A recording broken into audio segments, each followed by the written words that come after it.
آج جس ٹاپک پہ میں بات کرنے لگا ہوں اس ٹاپک پہ اکثر صوفیزم میں یا تصوف میں کہا جائے لوگ بڑے اس میں کنفیوز ہو جاتے ہیں، الجھ جاتے ہیں، کیونکہ اس میں تھوڑا سا ہی فرق ہے۔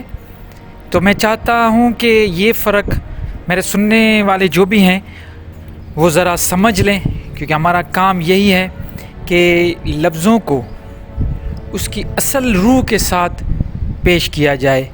اس سے یہ ہوگا کہ ایک تو غلط فہمیاں دور ہوں گی اور دوسرا اصل معنی ہمیں مل جائے گی، تو اس سے ہم صحیح طریقے سے اپنے علم میں اضافہ کر پائیں گے۔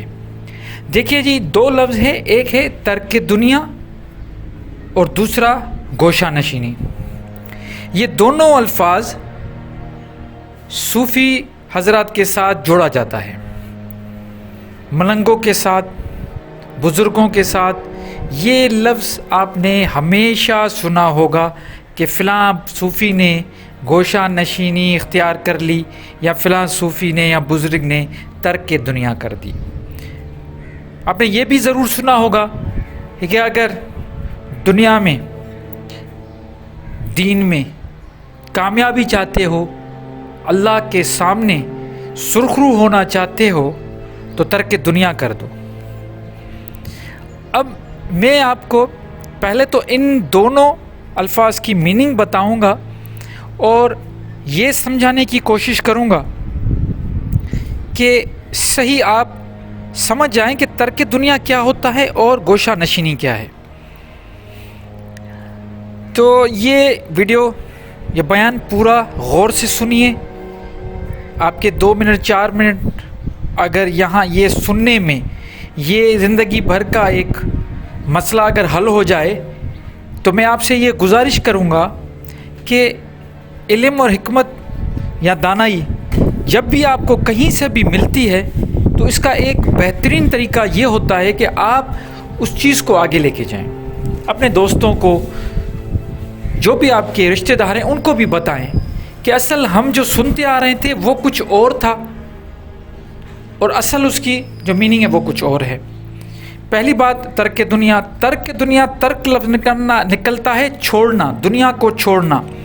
اب اس میں یہ مطلب نہیں ہے کہ آپ دنیا کو چھوڑ کے چلے جا رہے ہیں، مطلب ہمیشہ کے لیے نہیں۔ ترک دنیا کا اصل مقصد یہ ہے، جو آپ کے ذہن میں وہ نہیں، جو میں آپ کو بتا رہا ہوں اس کو ذرا غور سے سنیے۔ ترک دنیا کا مقصد یہ ہے کہ دنیا کی جو خواہشات ہیں اس کو ترک کر دینا۔ صوفی ایکچولی ترک دنیا کرتا ہے، صوفی ترک دنیا کرتا ہے، مطلب دنیا میں یہ جو چمک دمک ہے اس کو چھوڑنا۔ یہ جو دنیا کے یہ آپ کو جو نظر آ رہے ہیں نا مزے، اس کو ترک کرنے کو کہتے ہیں ترک دنیا۔ صوفی ہمیشہ یہی ترک کرتا ہے۔ صوفی دنیا ترک کر کے اور اکیلا جا کے نہیں بیٹھتا۔ یہی تو مسئلہ ہوا ہے ہمارے ساتھ، ہمیں غلط بتایا گیا ہے۔ ہم سمجھتے ہیں صوفی پریکٹیکل نہیں، وہ گوشہ نشینی میں جا کے بیٹھ جاتا ہے، اکیلا جا کے بیٹھ جاتا ہے اور وہ کوئی دنیا کے کام وام نہیں کرتا۔ یہ بالکل غلط کانسیپٹ ہے۔ اپنے دماغ سے یہ کانسیپٹ نکال دیں۔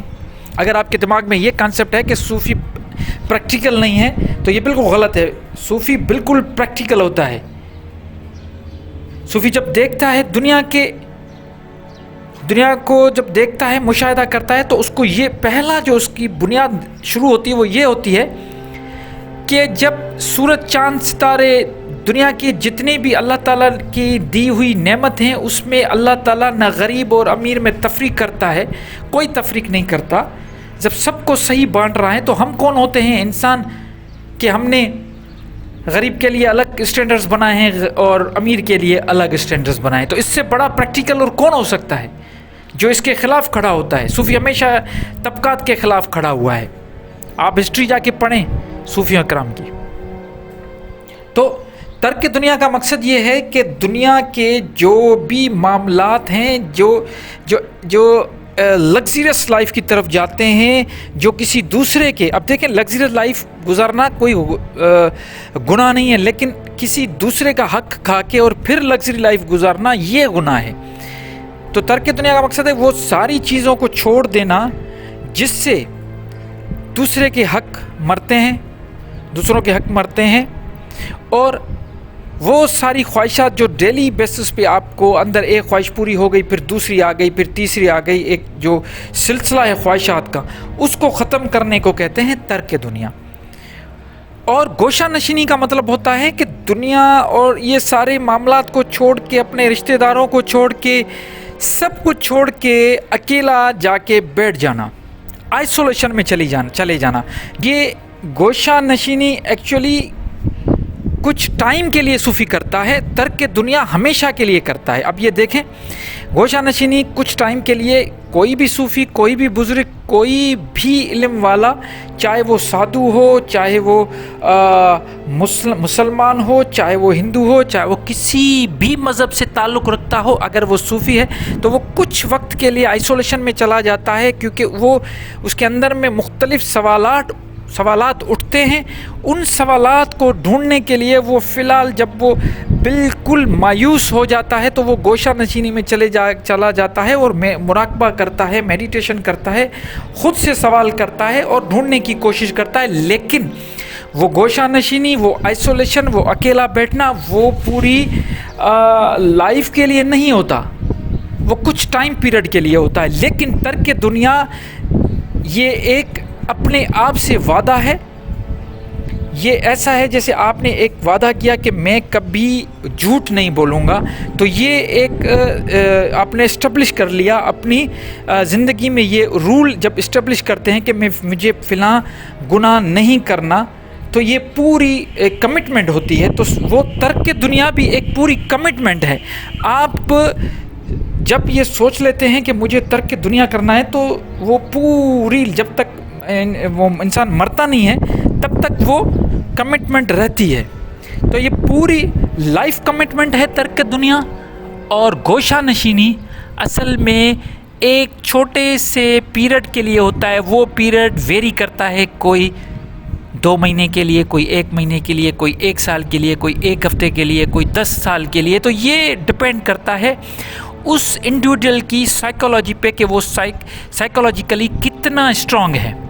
جتنا اسٹرانگ ہوگا وہ گوشہ نشینی کم کرے گا، اور جتنا اس کو وہ الجھے گا اپنے آپ سے تو اس کی گوشہ نشینی زیادہ ہوگی۔ تو آپ کو یہ امید کرتا ہوں یہ دونوں الفاظ جو میں نے کوشش کی آپ کے سامنے رکھوں اور کلیئر کروں، کیونکہ یہ تصوف میں بہت امپورٹنٹ چیز ہے جس کو آج تک لوگ صحیح سمجھ نہیں پا رہے، ان دونوں لفظوں میں الجھے رہے ہیں۔